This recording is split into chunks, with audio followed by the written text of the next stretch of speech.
عثمان غازی کی وفات اور برسا کی فتح کے بعد اوران بے نے باضابطہ سلطنت کا اعلان کیا اور خود کو سلطان قرار دے دیا۔ یہ منظر دیکھ کر دشمن اور غدار حیرت زدہ رہ گئے۔ جی ہاں، اوران بے جو عثمان غازی کے بعد صرف سردار بننا تھا، انہوں نے یہ مرحلہ چھوڑ کر سیدھا سلطان کے عہدے پر قبضہ کر لیا۔ اور کیوں نہ کرے، اوران بے واقعی اس سب کا حقدار ہے۔ جس طرح اس نے بازنطینیوں کو گھٹنے ٹیکنے پر مجبور کیا اور برسا چھین لیا، اس سے آس پاس کی تمام ریاستیں ہل کر رہ گئیں۔ سب لوگ چوکس ہیں۔ یہی وجہ ہے کہ دشمنوں اور غداروں کی تعداد بڑھ رہی ہے۔ کئی ترک قبائل بھی اوران بے کے جھنڈے تلے آ گئے ہیں۔ جس طرح اوران بے نے غداروں کو خبردار کرنے کے لیے منگول ایلچی کا سر قلم کیا، وہ منظر واقعی دیکھنے کے قابل تھا۔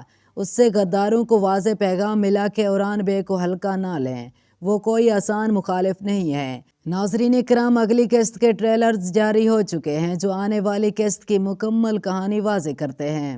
تاہم کچھ سوالات ابھی بھی فینز کے ذہن میں ہیں، اور ان میں ایک یہ ہے کہ کچھ کردار آنے والی قسط میں شہید ہونے والے ہیں، تو وہ کون سے کردار ہوں گے؟ اس مختصر ویڈیو میں ہم آنے والی قسط کی وہ تمام تفصیلات بتائیں گے جو شاید آپ بھی ابھی تک نہیں جانتے، تو ویڈیو آخر تک ضرور دیکھیے گا۔ جیسا کہ آپ جانتے ہیں، عثمان بے کی وفات اور برسا کی فتح کے بعد اس سرزمین پر ماحول بالکل بدل گیا۔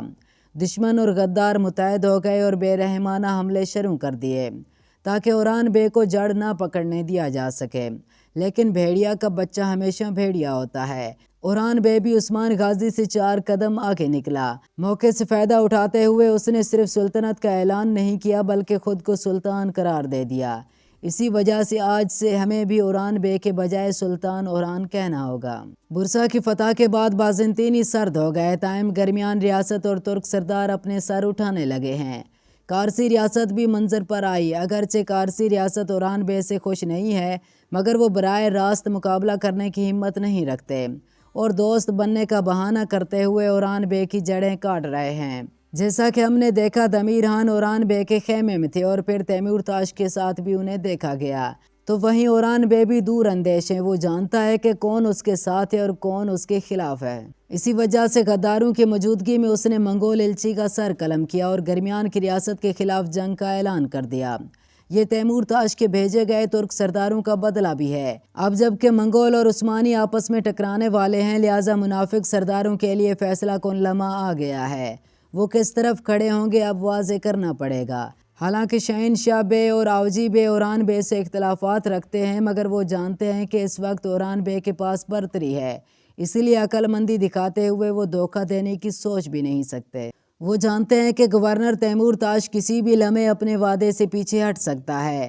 ادھر اوران بے نے اسپورچا کی جان بچا کر تیمور تاش اور دمیر خان کے منصوبے ناکام کر دیے۔ دمیر خان کا منصوبہ یہ تھا کہ اسپورچا کو مارا جائے اور الزام اوران بے پر ڈال دیا جائے، کیونکہ اسپورچا اس وقت اس سرزمین پر موجود ہے۔ اسپورچا خاتون پہلے بہت غصے میں تھی اور چاہتی تھی کہ اپنے کھوئے ہوئے قلعے واپس لے، لیکن اب جب اوران بے نے اس کی جان دوبارہ بچائی اور اشرافیہ کے سپاہیوں کو ختم کر دیا، لہٰذا اس وقت اسپورچا خاتون اوران بے کی بہادری اور دور اندیشی سے بہت متاثر ہو چکی ہیں۔ اس کا دل اوران بے کے لیے پگھل گیا ہے۔ یہ خبر اوران بے کے دشمنوں پر بجلی کی طرح گرے گی، کیونکہ اسپورچا خاتون کے زیر کمان ہزاروں سپاہی اور درجنوں قلعے ہیں، اور یہ فوج ان کے حکم پر جان دینے کے لیے تیار ہے۔ اسی وجہ سے تاریخ میں سب سے مضبوط اتحاد اوران اور اسپورچا کے درمیان بنتا ہے، جو شادی کے ذریعے ہوگا۔ اوران بے اور اسپورچا کی شادی جلد متوقع ہے۔ تاریخی طور پر اوران اور اسپورچا کی شادی 1310 میں ہوئی۔ موجودہ دور 1326 ہے، لیکن دیر آیا درست آیا۔ یہ تاریخی واقعہ جلد دکھایا جانا چاہیے۔ ناظرین کرام، اب ذرا آپ کے پوچھے گئے سوالات پر توجہ مرکوز کرتے ہیں۔ ایک سوال تھا کہ اگلی اقساط میں کون سا کردار شہید ہو جائے گا، تو اس کا جواب ہے کہ درسون کی شہادت متوقع ہے، جسے خود اس کا بھائی شہید کر دے گا۔ دوسرا، اگر فلاویوس اور فاطمہ کی بات کی جائے تو ان کے درمیان اب کوئی راز باقی نہیں رہا۔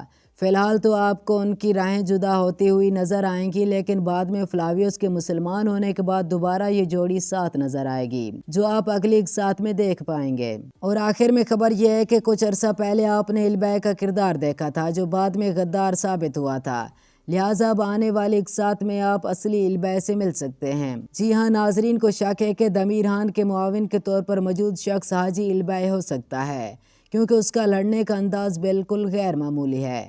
اگر آپ کے پاس کوئی سوالات ہیں تو کومنٹ میں ضرور پوچھیے گا، انشاءاللہ اس کا جواب دینے کی بھرپور کوشش کریں گے۔